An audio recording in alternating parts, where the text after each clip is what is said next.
সংবাদ সবাইকে স্বাগত জানাচ্ছি। আমি ফিরোজ তোহা। শুরুতেই সংবাদ শিরোনাম জানিয়ে দেব এই মুহূর্তে হাতে পাওয়া সর্বশেষ গুরুত্বপূর্ণ আপডেট। আন্তর্জাতিক সংবাদ।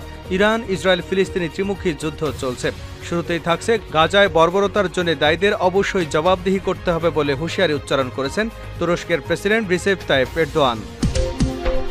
এবারে জানাবো ফিলিস্তিনিদের গুলি করছে ইসরায়েলি স্নাইপার। গাজার মধ্যাঞ্চলে অবস্থিত গাজা সিটি খালি করে দেওয়ার নির্দেশ দিয়েছে দখলদার ইসরায়েলি বাহিনী। সেখান থেকে পালাতে উদ্যত ফিলিস্তিনিদের দিকে ইসরায়েলি স্নাইপাররা গুলি ছুড়ছে বলে অভিযোগ উঠেছে। জানাবো চাঞ্চল্যকর খবর, ইসরায়েলি সেনাবাহিনীতে তুর্কি সেনা। গাজায় ৯ মাস ধরে ইসরায়েলি বাহিনীর বর্বর আগ্রাসনে নারী এবং শিশুসহ এ পর্যন্ত ৩৮,৩০০-র মতো ফিলিস্তিনি প্রাণ হারিয়েছেন। আহত এবং পঙ্গুত্ব বরণ করেছেন প্রায় ৮৮,০০০। তারই জেরে এবার যুদ্ধবিরতি এবং বন্দি বিনিময় মধ্যস্থতাকারীদের মধ্যে হামাস ও ইসরায়েলি প্রতিনিধিদের মধ্যে আলোচনা চলছে। আর এরই মধ্যে আলোচনায় আসলো ইসরায়েলি সামরিক বাহিনীতে তুর্কি নাগরিক থাকার বিষয়টি। প্রিয় দর্শক, কিভাবে ইসরায়েলি সেনাবাহিনীর মধ্যে তুর্কি সেনাবাহিনী ঢুকলো বা তুর্কি নাগরিক ঢুকলো, এ বিষয়ে রয়েছে একটি তথ্যমূলক আলোচনা। সঙ্গে থাকুন। জানাবো মিয়ানমার জান্তা দেশ ধ্বংস করার চেষ্টা করছে বলে অভিযোগ করেছে জাতিসংঘের র্যাপোর্টিয়ার। এবং সর্বশেষ জানাবো দুর্নীতির দায়ে ইন্দোনেশিয়ার সাবেক মন্ত্রীর ১০ বছরের জেল। দুর্নীতি, চাঁদাবাজি, ক্ষমতার অপব্যবহার এবং বেসরকারি প্রতিষ্ঠানের সাথে মন্ত্রণালয়ের চুক্তিতে ঘুষ লেনদেনের দায় ইন্দোনেশিয়ার সাবেক এক কৃষিমন্ত্রীকে 10 বছরের কারাদণ্ড দিয়েছেন আদালত। এতক্ষণ শিরোনাম শুনছিলেন, এবার বিস্তারিত। প্রিয় দর্শক, আপনি যদি এই চ্যানেলে নতুন হয়ে থাকেন, ভিডিওটি দেখতে দেখতে চ্যানেলটি সাবস্ক্রাইব করে আমাদের সঙ্গে থাকুন। আর এই ভিডিও সম্পর্কে আপনি আপনার মূল্যবান মতামতটি কমেন্ট বক্সে জানিয়ে দিন। আর হ্যাঁ প্রিয় দর্শক, জানিয়ে দিন ভিডিওটি কোথা থেকে দেখছেন। গাজায় বর্বরতায় দায়ীদের জবাবদিহি করতে হবে, এরদোয়ানের হুঁশিয়ারি। গাজায় বর্বরতার জন্য দায়ীদের অবশ্যই জবাবদিহি করতে হবে বলে হুঁশিয়ারি উচ্চারণ করেছেন তুরস্কের প্রেসিডেন্ট রিসেপ তাইয়েপ এরদোয়ান। তিনি বলেছেন, ১৯৯৫ সালের সেব্রেনিকা গণহত্যার মতোই গাজায় বর্বরতার জন্য যারা দায়ী, অবশ্যই তাদের আন্তর্জাতিক আইনের মাধ্যমে জবাবদিহি করতে হবে। বৃহস্পতিবার বসনিয়া এবং হার্জেগোভিনা সেব্রেনিকা গণহত্যা দিবস স্মরণে অনুষ্ঠানে পাঠানো এক ভিডিও বার্তায় তুর্কি প্রেসিডেন্ট এই হুঁশিয়ারি দেন। অপরাধীদের বিচার নিশ্চিত করা এবং গণহত্যা অপরাধীদের জবাবদিহিতা নিশ্চিত করার জন্য তুর্কি সরকার যথাসাধ্য চেষ্টা চালিয়ে যাবে উল্লেখ করে এরদোয়ান বলেন, আজ অধিকৃত গাজা এবং ফিলিস্তিনি অঞ্চলের বাসিন্দারা এরকমই নৃশংসতার শিকার হচ্ছে, যেমনটা সেব্রেনিকায় সংঘটিত হয়েছিল ২৯ বছর আগে। তিনি এ সময় আন্তর্জাতিক সংস্থাগুলোর প্রতি জোরালো দৃষ্টি আকর্ষণ করে বলেন, সেব্রেনিকাতে ২৯ বছর আগে যেমন ১৬,০০০ শিশুসহ ৪০,০০০ নিরপরাধ লোককে হত্যা করা হয়েছিল, ঠিক তেমনি গাজাতেও নারী এবং শিশুসহ হাজার হাজার ফিলিস্তিনিকে হত্যা করা হচ্ছে। আর গোটা বিশ্ব তখন তাকিয়ে তাকিয়ে দেখছে। এ সময় গোটা বিশ্ব এখন মানবতাহীন এবং আন্তরিকতা শূন্য বলেও মন্তব্য করেন এরদোগান। এর আগে গত মে মাসে জাতিসংঘের সাধারণ অধিবেশনে যোগ দিয়ে ১১ জুলাইকে সেব্রেনিকা গণহত্যা স্মরণ দিবস হিসেবে ঘোষণা দেন এরদোয়ান। সেটা উল্লেখ করে তিনি বলেন, আমি প্রত্যেককে ধন্যবাদ জানাতে চাই যারা এই সিদ্ধান্তের প্রস্তুতি থেকে এটি গ্রহণ পর্যন্ত সব পর্যায়ে অবদান রেখেছেন। বিশ্বের কোথাও যেন সেব্রেনিকা গণহত্যার মতো অন্ধকারময় ঘটনার পুনরাবৃত্তি না ঘটে। যারা এখনও বসনিয়া এবং হার্জেগোভিনিয়ার গণহত্যাকে অস্বীকার করে এবং আন্তর্জাতিক আদালতের রায় সত্ত্বেও যুদ্ধ অপরাধীদের প্রশংসা করে, তাদের নিন্দা জানিয়ে এরদোয়ান বলেন, সেই যুদ্ধের পর বাড়িতে ফিরে আসা লোকদের উপর হামলা এবং হয়রানির বিষয়গুলো সরকার অনুসরণ করছে। বসনিয়া এবং হার্জেগোভিনায় ঘটনার সবগুলোর সেক্টরকে একত্রিত করে একটি অভ্যন্তরীণ ঐক্যমতের চেষ্টা চালায় তুর্কি সরকার। বিষয়টিকে একটি আন্তরিক প্রচেষ্টা উল্লেখ করে তুর্কি প্রেসিডেন্ট বলেন, সবাইকে মনে রাখতে হবে যে সংঘর্ষ এবং উত্তেজনা থেকে কেউই লাভবান নয়। ফিলিস্তিনিদের গুলি করছে ইসরায়েলি স্নাইপার। গাজার মধ্যাঞ্চলে অবস্থিত গাজা সিটি খালি করে দেওয়ার নির্দেশ দিয়েছে দখলদার ইসরায়েলি বাহিনী। সেখান থেকে পালাতে উদ্যত ফিলিস্তিনিদের দিকে ইসরায়েলি স্নাইপাররা গুলি ছুটছে বলে অভিযোগ উঠেছে। বৃহস্পতিবার আল জাজিরা লাইভ আপডেট এ তথ্য জানানো হয়েছে।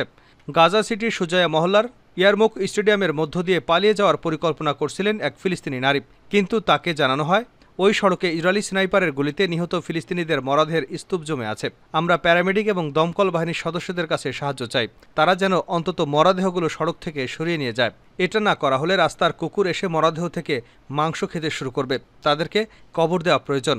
এই এলাকার অপর এক ব্যক্তি জানান, প্যারামেডিকরা মরদেহের কাছে পৌঁছতে পারছেন না। বেশ কয়েকজন প্রত্যক্ষদর্শী জানিয়েছেন, তারা নিজেদের চোখে দেখছেন এক ব্যক্তি হেঁটে যাওয়ার সময় মাথায় রাইফেলের গুলির আঘাত পেয়ে ডলে পড়ে যান। পরবর্তীতে কোনো মতে তারা ওই ব্যক্তির মরদেহ উদ্ধার করে নিয়ে আসেন। বুধবার জারি করা বিবৃতিতে ইসরায়েলি প্রতিরক্ষা বাহিনী জানিয়েছে, গাজায় অবস্থিত ফিলিস্তিনি শরণার্থীদের জন্য জাতিসংঘ সংস্থার একটি সদর দপ্তরের অভ্যন্তরে কাজ করা হামাস এবং প্যালেস্টাইন ইসলামিক জিহাদ যোদ্ধাদের বিরুদ্ধে রাতভর সন্ত্রাস বিরোধী অভিযান চালিয়েছে তারা। ওই কার্যালয়ে অভিযান চালানোর আগে এলাকায় সামরিক নাগরিকদের সরিয়ে নেওয়ার কথা জানিয়েছে আইডিএফ। ফিলিস্তিনি রেড ক্রিসেন্ট জানিয়েছে তারা কিছু বাসিন্দাদের কাছ থেকে ফোন কল পেয়েছেন। বোমা হামলার তীব্রতার কারণে তারা ঘরবাড়ি ছেড়ে যেতে পারেনি। সংস্থাটি বলছে, গাজা থেকে পাওয়া তথ্যে দেখা যাচ্ছে সেখানকার বাসিন্দাদের করুণ অবস্থার মধ্যে দিয়ে দিন যাপন করতে হচ্ছে। ইসরায়েলি দখলদার বাহিনী আবাসিক এলাকাগুলোতে আক্রমণ চালিয়ে যাচ্ছে এবং লোকজনকে তাদের বাড়িঘর ও আশ্রয়কেন্দ্র থেকে বাস্তুচ্যুত করেছে। ফিলিস্তিনিদের সরে যাওয়ার নির্দেশ দেওয়ায় জাতিসংঘ গভীরভাবে উদ্বিগ্ন। জাতিসংঘ বলছে, গাজা নগরী খালি করার ইসরায়েলি নির্দেশ ফিলিস্তিনি পরিবারগুলোর ভোগান্তিকে আরও তীব্র করে তুলবে। তাদের মধ্যে এমন অনেক আছে যারা বহুবার বাস্তুচ্যুত হয়েছে। ইসরায়েলি বাহিনীতে তুর্কি সেনা। গাজায় ৯ মাস ধরে ইসরায়েলি বাহিনীর বর্বর আগ্রাসনে নারী এবং শিশুসহ এ পর্যন্ত ৩৮,৩০০-র মতো ফিলিস্তিনি প্রাণ হারিয়েছেন। আহত এবং পঙ্গুত্ব বরণ করেছে প্রায় ৮৮,০০০। তারই জেরে এখন যুদ্ধবিরতি বন্দি বিনিময় মধ্যস্থকারীদের মাধ্যমে হামাস ও ইসরায়েলি প্রতিনিধিদের মধ্যে আলোচনা চলছে।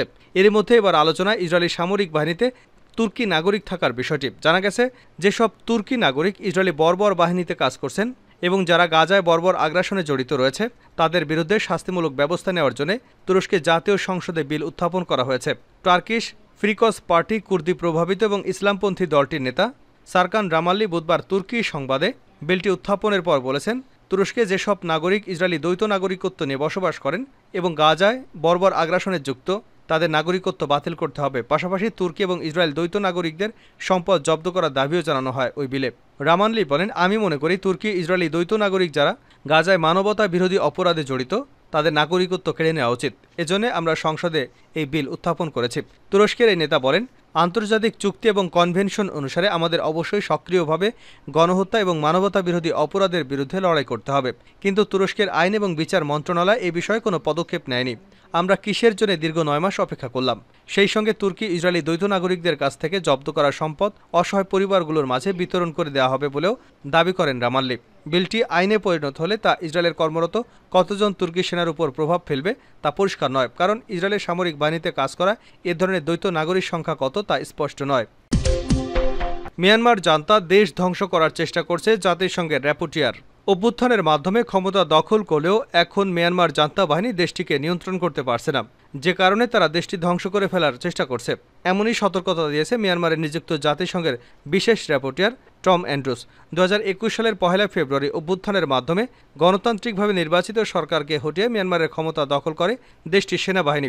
অভ্যুত্থান রক্তপাতহীনভাবে হলেও কয়েকদিন পর পূর্ব এবং দক্ষিণ এশিয়ার দেশটিতে রক্তাক্ত বিক্ষোভ ছড়িয়ে পড়ে। অভ্যুত্থানের পর দেশটির উত্তরাঞ্চলে যে লড়াই ছড়িয়ে পড়েছিল তা বন্ধে চীনের উদ্যোগ এবছর জানুয়ারিতে একটি যুদ্ধবিরতি চুক্তি সই হয়েছিল। ওই চুক্তিকে অকার্যকর করে দেশটিতে জাতিগত এবং সংখ্যালঘুদের সশস্ত্র বিদ্রোহী দলগুলোর একটি জোটের সঙ্গে মিয়ানমারের সেনাবাহিনীর তীব্র লড়াই চলছে। সশস্ত্র বাহিনীর দলগুলোর জোট একের পর এক সীমান্তবর্তী শহর এবং অঞ্চলে দখল নিচ্ছে। এ বিষয়ে গত মঙ্গলবার এক সংক্ষিপ্ত সংবাদ সম্মেলনে প্রতিবেশী থাইল্যান্ডের জাতীয় নিরাপত্তা পরিষদকে অ্যান্ড্রুস বলেন, জান্তা বাহিনীর সময় ফুরিয়ে আসছে। তাদের সেনা সদস্যরা মারা পড়ছেন, তাদের সামরিক সক্ষমতা হ্রাস পাচ্ছে, তারা সত্যি হেরে যাচ্ছে। এখন এটাই মনে হচ্ছে জান্তা বাহিনী একটি দেশকে ধ্বংস করে দেওয়ার চেষ্টা করছে, যেটি তারা নিয়ন্ত্রণ করতে পারছে না। সশস্ত্র বিদ্রোহীদের কাছে হেরে যাওয়ার প্রতিক্রিয়ায় জান্তা বাহিনী এখন বেসামরিক মানুষদের আক্রমণ করছে বলেও জানান জাতিসংঘের এই কর্মকর্তা। বলেন, সেখানে গত ৬ মাসে বিদ্যালয়, হাসপাতাল, বৌদ্ধ মাঠে হামলার সংখ্যা উল্লেখযোগ্য হারে বেড়েছে। এই সংখ্যা অনেক এবং অনেক বেশি। দুর্নীতির দায়ে ইন্দোনেশিয়ার সাবেক মন্ত্রীর ১০ বছরের কারাদণ্ড। দুর্নীতি, চাঁদাবাজি, ক্ষমতার অপব্যবহার এবং বেসরকারি প্রতিষ্ঠানের সাথে মন্ত্রণালয়ের চুক্তিতে ঘুষ লেনদেনের দায়ে ইন্দোনেশিয়ার সাবেক এক কৃষিমন্ত্রীকে ১০ বছরের কারাদণ্ড দিয়েছেন আদালত। বৃহস্পতিবার দেশটির দুর্নীতি দমন আদালত তাকেই কারাদণ্ড দেন। এ মামলায় দুর্নীতির বিরুদ্ধে লড়াই প্রেসিডেন্ট জোকা উইদোদোর বিশ্বাসযোগ্যতাকে প্রশ্নবিদ্ধ করেছে। এছাড়াও উইদোদোর মন্ত্রিসভায় আরও ৫ সদস্যকে দুর্নীতির মামলায় বিভিন্ন মেয়াদে কারাদণ্ড দেওয়া হয়েছে। অক্টোবরে তার সরকারের মেয়াদ শেষ হবার আগেই সরকারকে শুদ্ধ করার প্রচেষ্টার উপর সেদ ফেলেছে। মন্ত্রিপরিষদের সাবেক সদস্য সারুল ইয়াসিন লিম্ফো নিজে এবং অন্যান্য কর্মকর্তাদের সম্পৃক্ত করে ক্ষমতার অপব্যবহারের জন্য দোষী সাব্যস্ত করে রায় দিয়েছেন রাজধানীর জাকার্তার আদালত। একই সাথে তাকে ৩০ কোটি রুপি সহ জরিমানা এবং অনাদায়ে আরও ৪ মাসের কারাদণ্ড দেওয়া হয়েছে বলে জানিয়েছেন আদালত। বিচারক রিয়ান্তো অ্যাডম পন্ঠো বলেন, আসামি আইনগত এবং নিশ্চিতভাবে দুর্নীতি দায়ে দোষী প্রমাণিত হয়েছেন। সরকারি কর্মকর্তা হিসেবে তিনি ভালো উদাহরণ ছিলেন না। তিনি যা করেছেন তা দুর্নীতির বিরুদ্ধে লড়াইয়ে সরকারের প্রচেষ্টার বিপক্ষে অবস্থান নিয়ে দুর্নীতির মাধ্যমে নিজেকে সমৃদ্ধ করেছেন। গত অক্টোবরে লিম্ফোকে গ্রেপ্তার করে দেশটির দুর্নীতি দমন কমিশন। তিনি তার অপরাধের কথা স্বীকার করেছেন। ইন্দোনেশিয়ার দুর্নীতি মহামারী আকার ধারণ করেছে।